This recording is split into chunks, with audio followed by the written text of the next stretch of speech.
Well, hello and welcome to the Closing Bell Speaker Series. My name is Dean Keisha Williams-Smith of the Willie A. Deese College of Business and Economics. Now, you might be asking, what is the Closing Bell Speaker Series? Well, it is a way that we intersect corporate partners with our students to give them insights into the current business economy.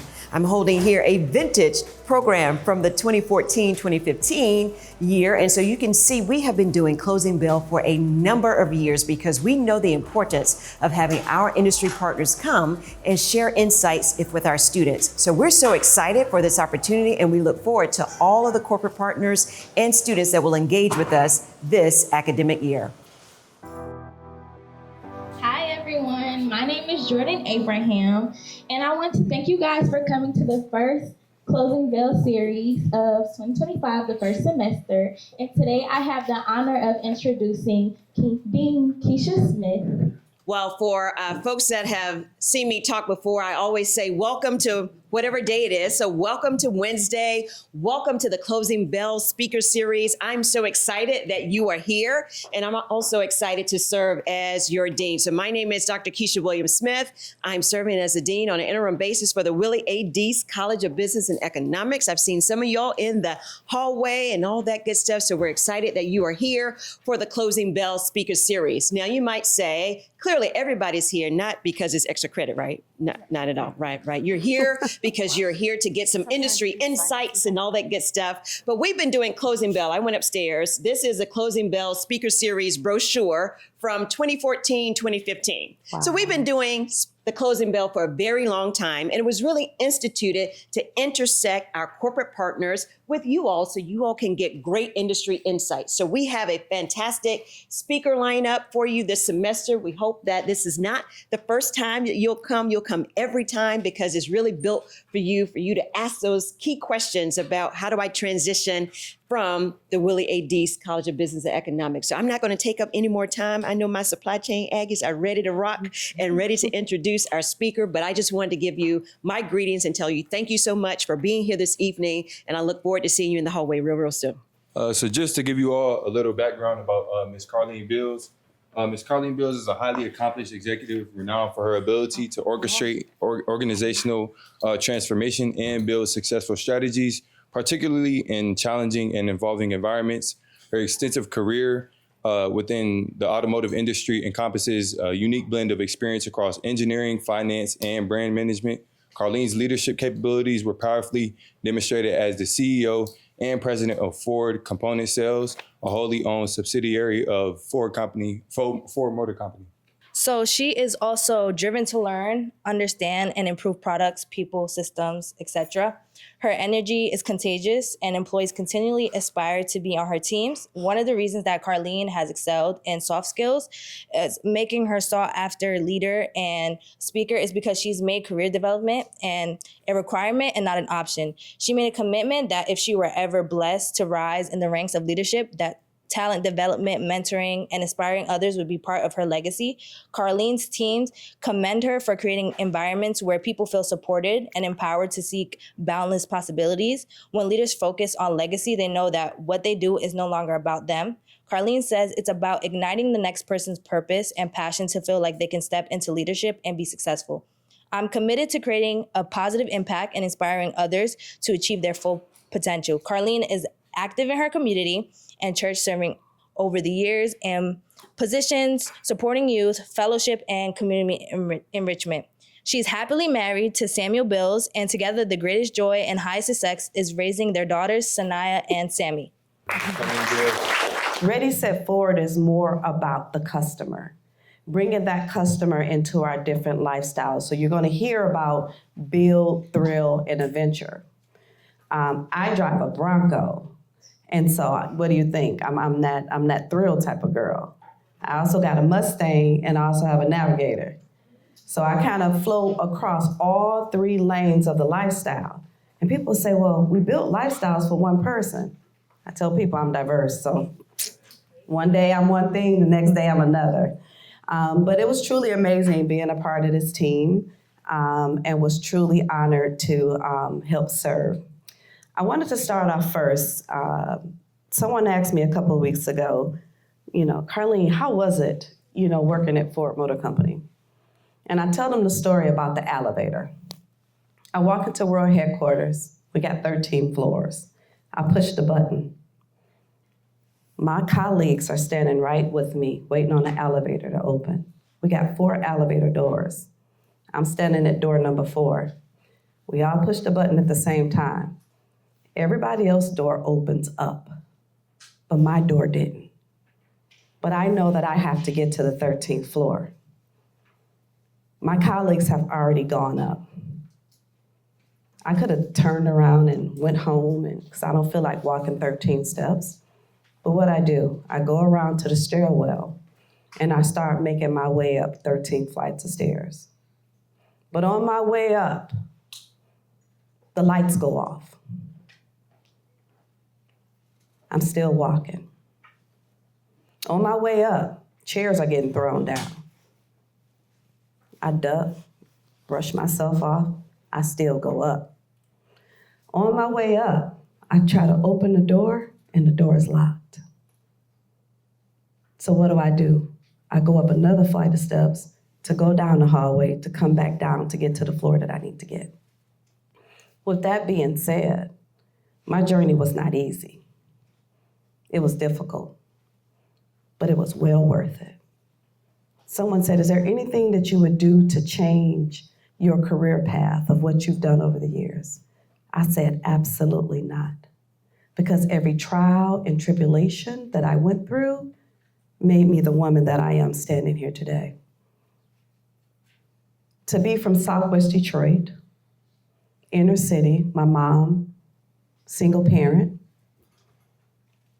being able to be president, CEO for Ford Motor Company, managing an $800 million budget with a pathway to hit $1 billion, I say I done did really good.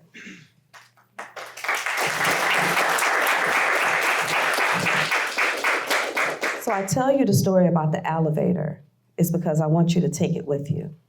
I want you to remember that there's going to be doors closed.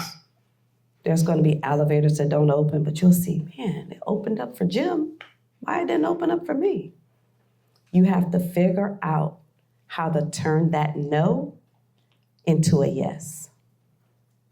Turn that no into a yes. All right. Really quick about me, I grew up in Southwest Detroit. My mom was a cleaner at Ford Motor Company. And that's how I was introduced to Ford as a kid. Because we didn't have daycare, I used to go to work with my mom in the evenings because she worked the afternoon shift. And while we were at the office, I would do my homework, I would run the hallways. And so you can actually say I grew up at Ford Motor Company. I really did. But I remember one day my mom was a cleaner for the executive conferences. And I was sitting at one of the executive desks. At the time, it was Clay Ford Jr. She was his cleaner. And I was sitting at his desk and I was doing my homework. My mother said at that moment, she said, baby, you have options in life. Both options are viable. You just have to choose which one you want to do. She said, you can stand outside of the desk and pick the trash up and take the trash out to the incinerator. Or you can sit at the desk and put the trash in the trash can and let someone else take it out. Both are jobs that have to be done. She said, what is it that you want to do? I said, wait a minute. You telling me I can sit at this desk? And it was at that moment that a spark was lit. And it has never gone out. So to be able to say that I am sitting at that desk is remarkable.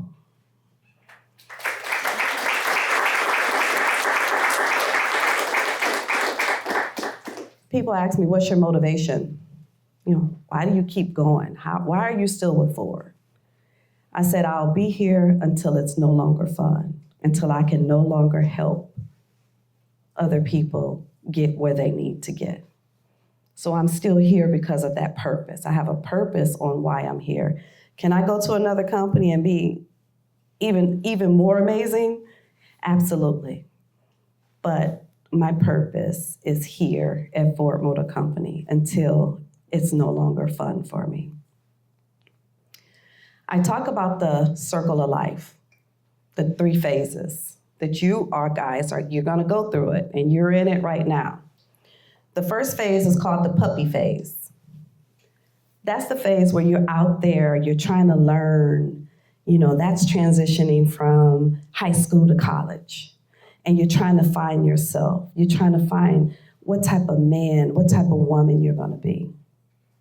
That's the puppy phase. You're out there and you're trying to figure it out.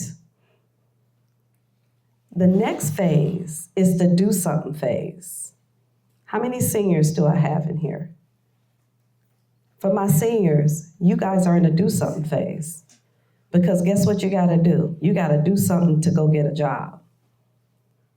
Once you get out of that puppy phase, and that's the fun phase, that's the phase I think I told the young lady over here was that, I remember when I graduated, and after I graduated, I said, I don't wanna be an adult. So in that do something phase, that's really your adulting phase. You're out, you're making progress, you're having patents, you're learning your new job. You may have 2 or 3 jobs. You're doing something. You're making a purpose. And that last phase is what I call the legacy phase. That's the phase that I'm in. Because at the end of the day, she said it earlier, it's no longer about me. It's making sure that I build those next great leaders that come down the pipeline to build great leaders. Only you as a leader that steps into your role, step into your moment, are the ones that's going to be able to help others. So once again, young lady said, I made a promise to him upstairs that if I'm ever blessed to be in a leadership role, to have influence, that I will make sure that I keep the door open for other people to walk through, to find themselves. I was not the best student. I think I was talking to a young lady where I said you have to learn how to be slow to anger. People will come at you sideways. It was something I had to learn early on, was that people know how to push your buttons because you're good, because they're mad because you got something that they want. But what you can't do is let them win. You got people that are around you today, and some of them, we call them our friends. But a friend keeps you out of trouble. A friend don't ask you to do wrong. And it took me a while to figure that out, was that the people that I was hanging with in my puppy phase didn't necessarily go with me into my do something phase. So what I had to learn in that puppy phase was that everybody's not for Carlene. Everybody's not happy about you being on this campus. They're not. So watch your surroundings in this puppy phase. Because what people would like to do is try to say, oh, she thinks she's better than. Oh, he thinks he's all that. Let's put him in a car. My advice to everyone in this room in this puppy phase, don't get put in a dog pound by going outside of yourself. Make sure you guys stay focused, know what the end goal is, so you can get to that do something phase. And in that do something phase, you can get to your legacy phase, because this is a great phase for me to be in right now. I've helped countless students get employment. And it may not be with Ford Motor Company. Sometimes it's just getting you ready for another company. I've had people go to Amazon, I've had people go to Nike, because that fit their purpose. So once again, knowing where you want to go and what you want to do, make sure you have a great mentor. Make sure that you have someone that you can lean into to ask those difficult questions. I'm an open book. I tell the people when they come into my office is that, what is it that you want to do? What do you want to be when you grow up? Now they're in their do something phase. Trying to help them figure out how to get from point A to point B is my mission. And yet, to this day, I have not failed. All my mentees are very successful.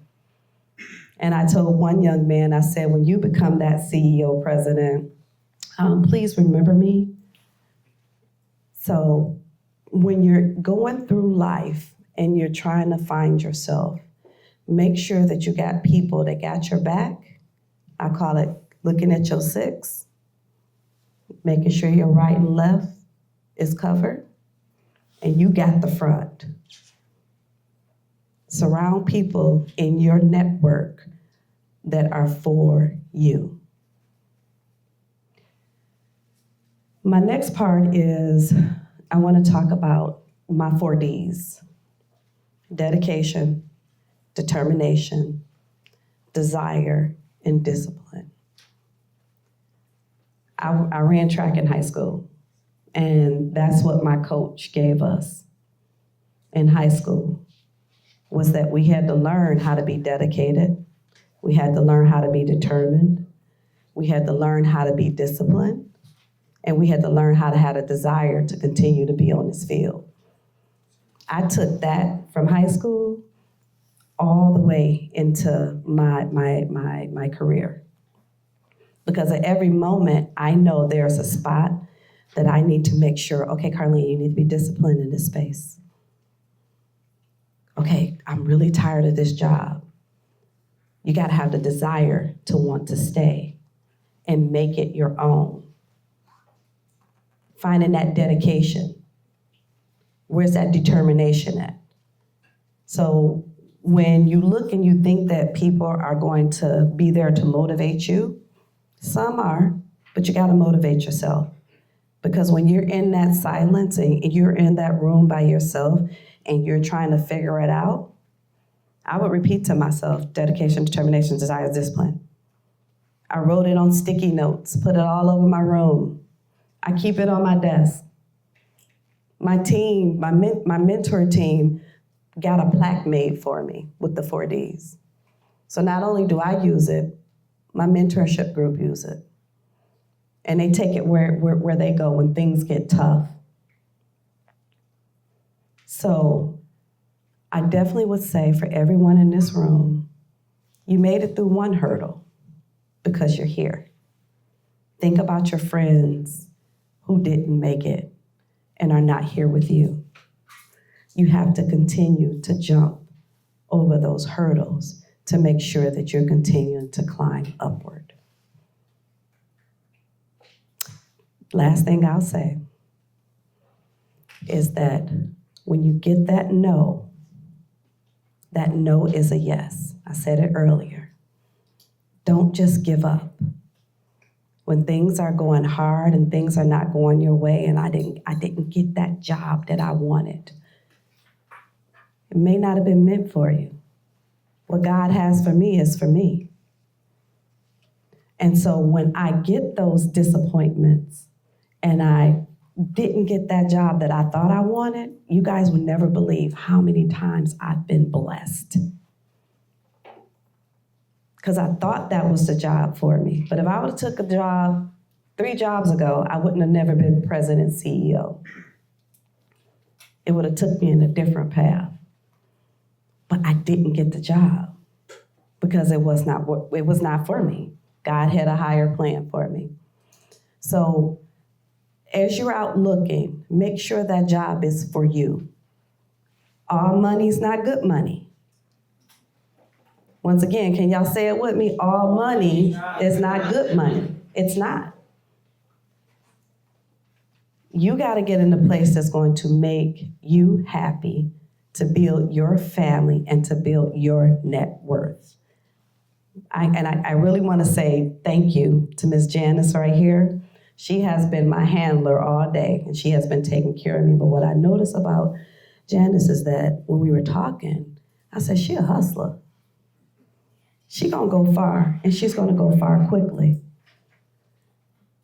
And for people like that who come into my life, and you never know how blessed you are, how God put you in a position to be around someone, to know somebody that can reach back and help, you're blessed. Make sure as you're out and you're in these events and you have the opportunity to meet, to connect with people, make sure you're doing it. Because guess what? I think I told the supply chain students earlier, nobody's going to give you anything. You could be the hardest working person in the company, and you're doing everything, making your manager look good, and you think your manager is going to turn around and say, I want to make sure that Carlene is up for that next promotion. But Carlene Bills didn't never say anything to her manager about getting promoted.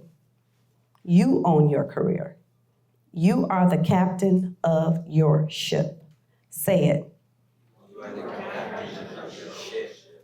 Remember that when you get into corporate America, because you're sitting there and you're waiting to get a promotion and you've been working 15 hours and burning the midnight oil and you thinking that your manager is going to have your back, make sure you have the conversation with the manager. And what I told the supply chain students earlier was that bring that manager into your space.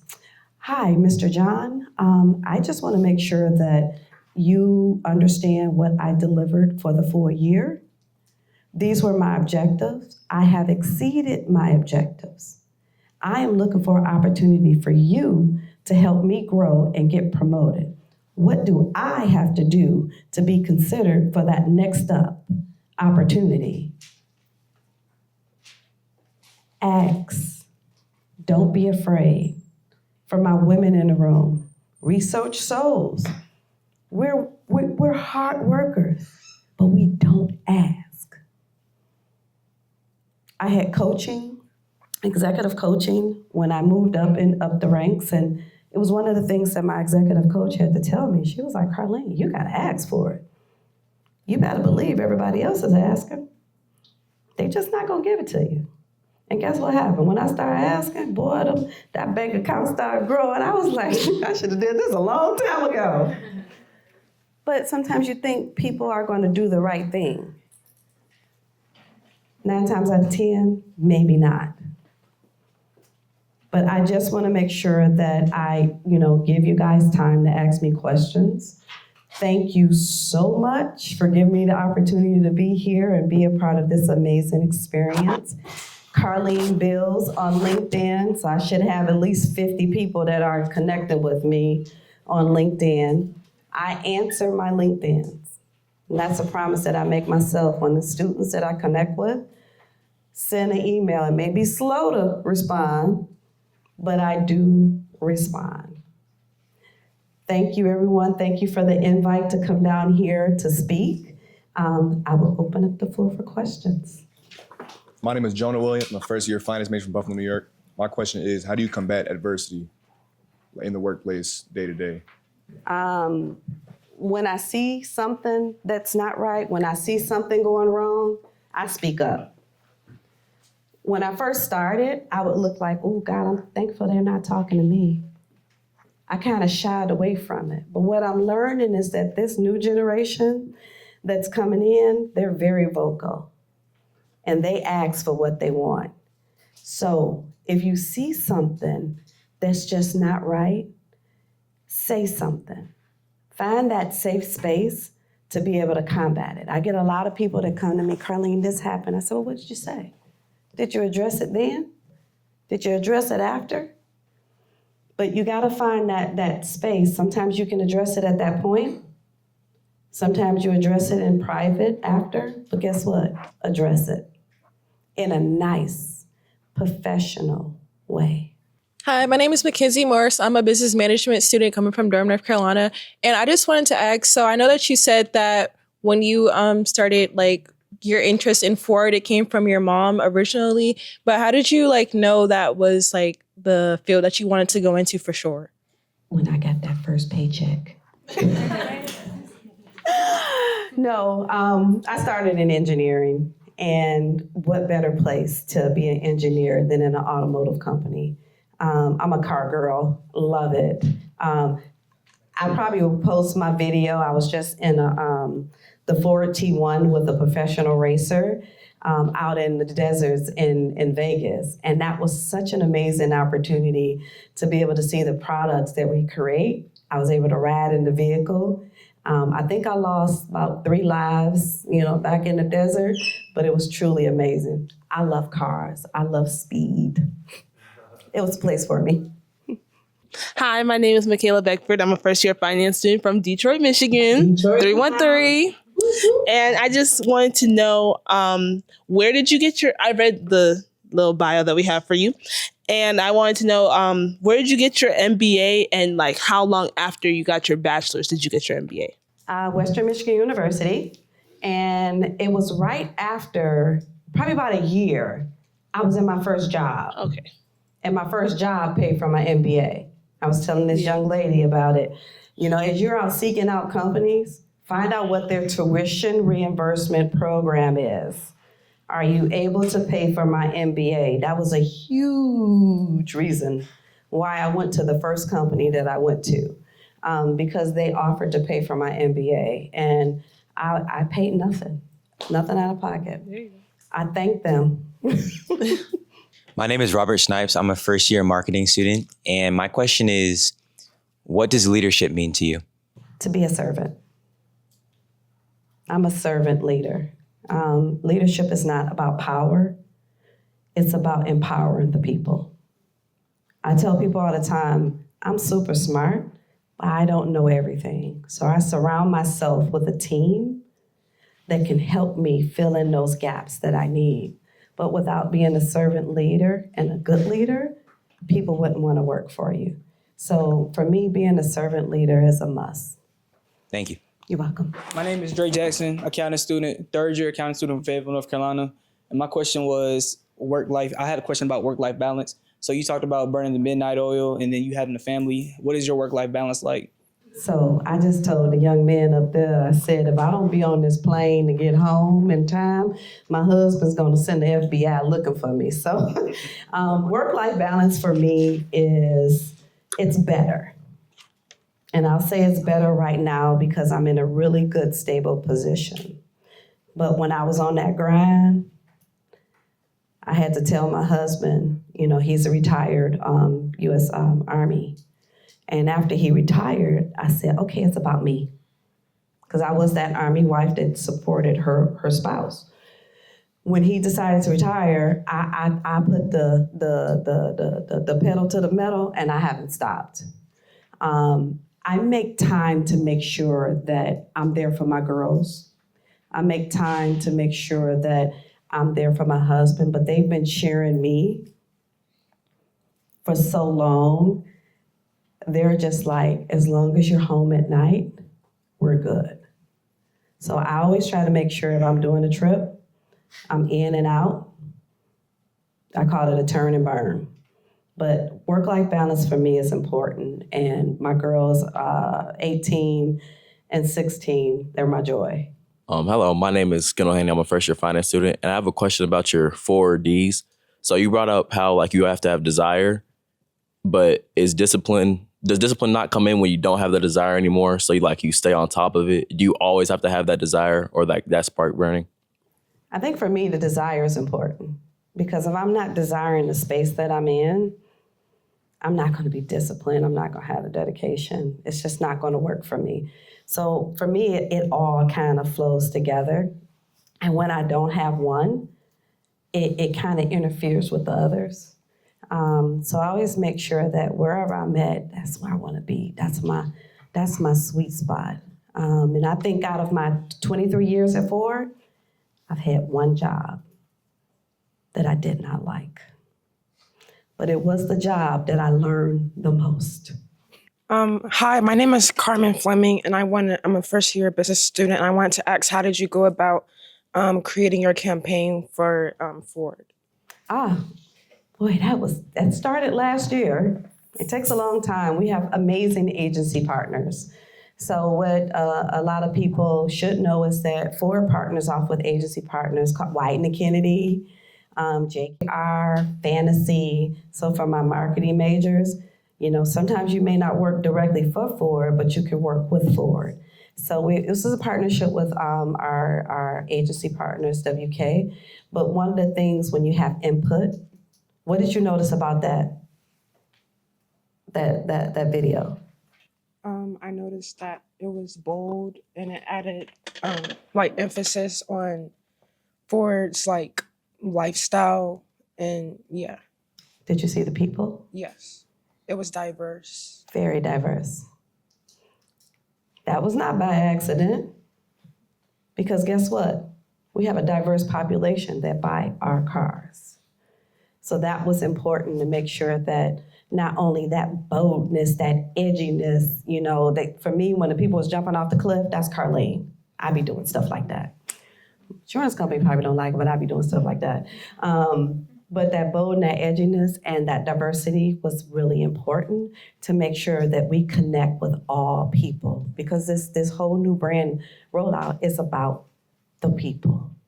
Hi, Ms. Carlene. Thank you for taking the time and coming to speak with us. I'm Lydia Morales, a sophomore honors accounting student. And so recently I was reminded that I have to make time for myself and prioritize my mental health. You mentioned that you make sure that you make time for your daughters and your husband, but what are little things that you do to make time specifically for yourself? Girl, I got me a Peloton bike. Let me tell y'all something. Probably about a year and a half ago, I was roughly about 30, 40 pounds heavier. And I didn't take time for myself because I was grinding so hard at Ford. I was traveling all over the world. I was eating bad things. And I went to the doctor, and the doctor said, Carlene, you gotta stop, or we're gonna put you on medication. I told her, I said, give me 5 months. I'm an athlete by heart. So once I turned it on, you saw that guy running, that running was me. When I had to really sit down and take care of Carlene, because if Carlene is not taken care of, I can't take care of nobody. And so what I've learned the hard way was that I had to I make time for everybody else. I wasn't making time for me. And when the doctor came to me and she was talking to me, I was like, I gotta stop playing. I can't do nothing for them if I'm not here. Mm-hmm. And so over the past year and a half, I've been on a journey, and I love the journey. I love any Peloton people in here. If you got a Peloton, look me up, DST Destiny. But I'm always on it. I ride, I have fun. I focus on my mental health. I didn't do it in my do something phase. But if I could tell anybody in this room as a mistake that I made, that you don't have to make, focus on your mental health. It's important, because you can't be anything to anybody if you're not all the way together. Hi, I'm Davis Johnson, junior marketing student. So I saw Ford recently rebranded Ford Performance into Ford Racing, and they got their new global ambassador, Daniel Ricciardo, who is one of my favorite Formula One drivers. How does Ford plan on capitalizing on this new name? Oh my God. Wait till January, guys. I can't tell you about it, but January is gonna be lit. How y'all even saying this, litty? I don't know. It's big. It's going nowhere, and it's growing. Okay.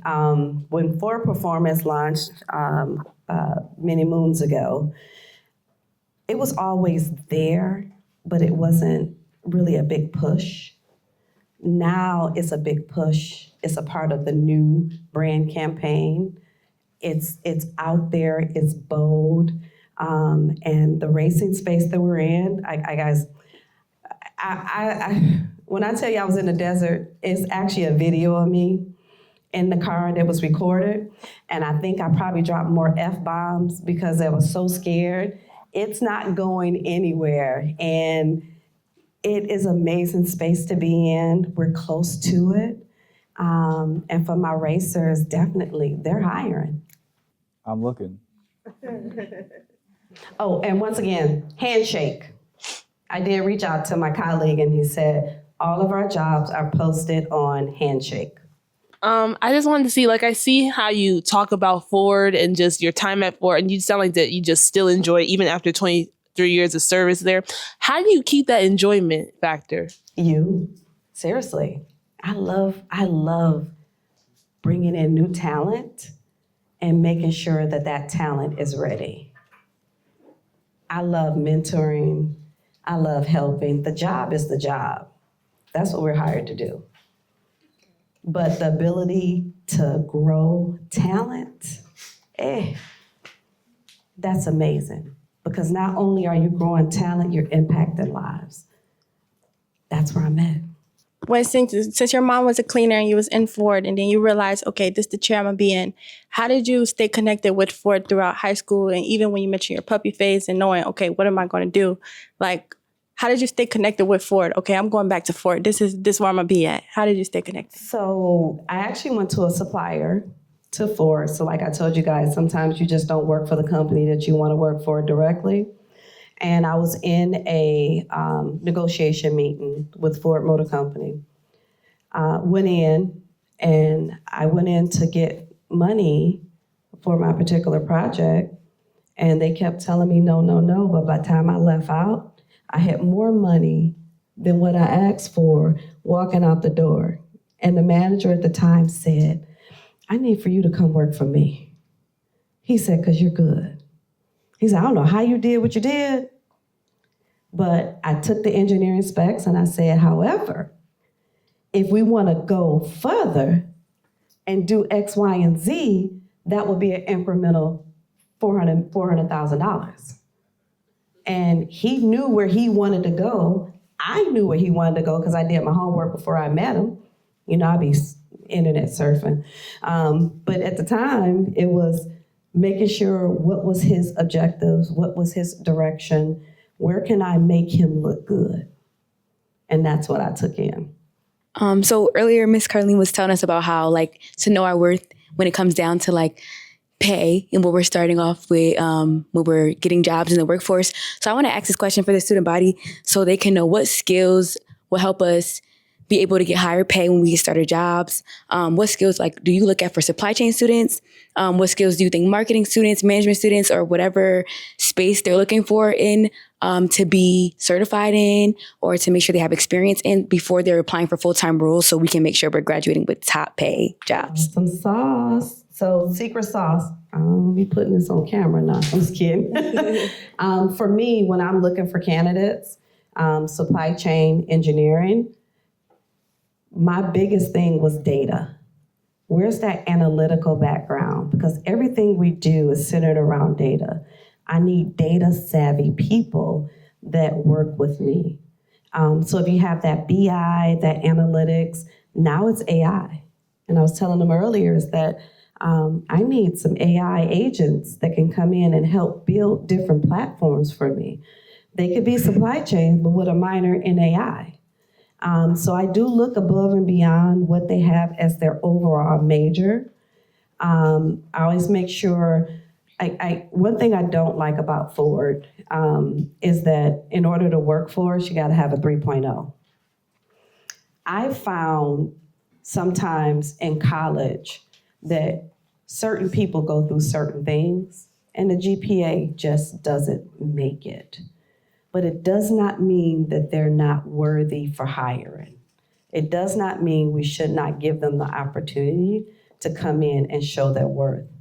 I fought for people to be able to come in, and it's hard to do it because we have a criteria of 3.0. I tell people, hey, go get a job and then apply it back as a professional if this is where you want to be. So one of the things that I always tell people is that keep your GPAs up. I think we're a 3.0 requirement to work at Ford as a graduate and as an intern. But if you don't have it and you want to be a part of the Ford Motor Company, when you graduate, find another job and then reapply. And that's it for Q&A. We're gonna now. Awesome. Oh, she had one. I take it. You sure? Sure. Go ahead, girl.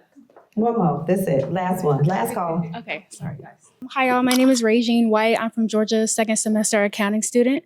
You mentioned that your journey was hard, and I can only imagine, seeing as you're a Black woman in a high caliber position. What is your advice to those who feel like the world is saying no and they don't have a community in their corner? How do you keep going through the grind when it's hard? Like, how do you keep up mentally? Find a community. Build you a team. Find somebody that you can network with. If they're not in your circle, go find them. Find those people that are like-minded of where you're trying to go. For me, I have a really good network. And I don't mind asking people, hey, do you mind mentoring me? I don't mind. And I go in and rarely do I get a no, or somebody say, well, you know, Carlene, I just don't have time, but I'm gonna have my so-and-so mentor you. I think 98% of the time, you know, if I ask someone to be my mentor, they take it and they take it on, they're serious about it. But you have to be serious also in that mentor space. You also have to make sure that it's what you want. Once again, the grind is real. It's not easy, it's hard, but it's rewarding. And as long as you have that desire to make sure that reward you're gonna get out of it is worth it, you do what you need to do to be able to climb those hurdles. Turn those no's into a yes, put people in your ecosystem that are for you, go for it. The world is yours, it's all about mindset. If I didn't say mindset today, it's all about what you have here. I don't accept failure.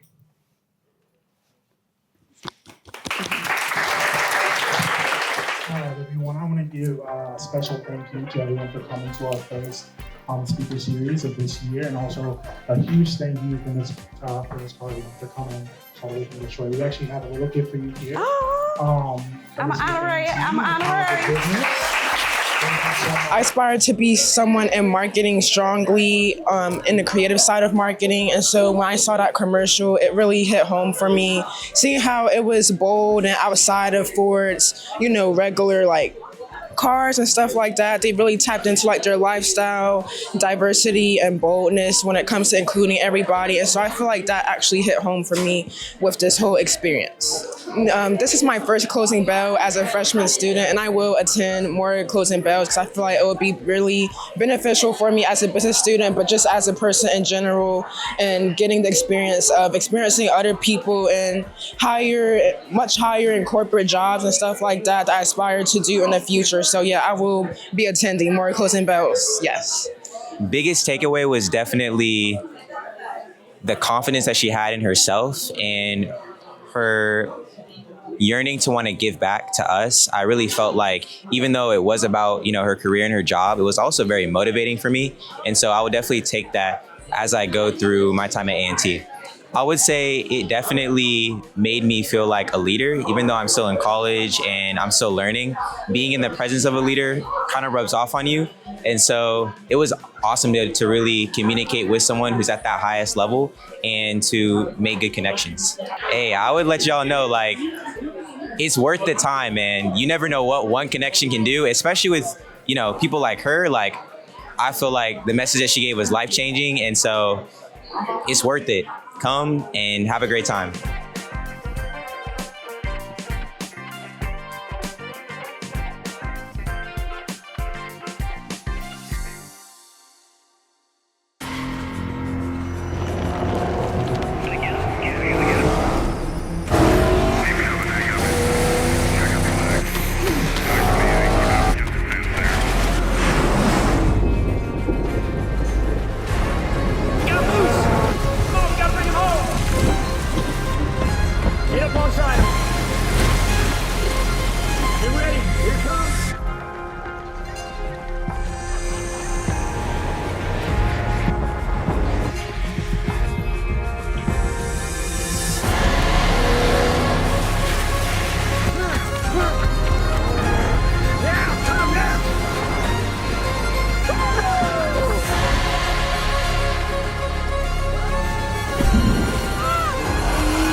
Someone once said, whether you think you can or think you can't, you're right.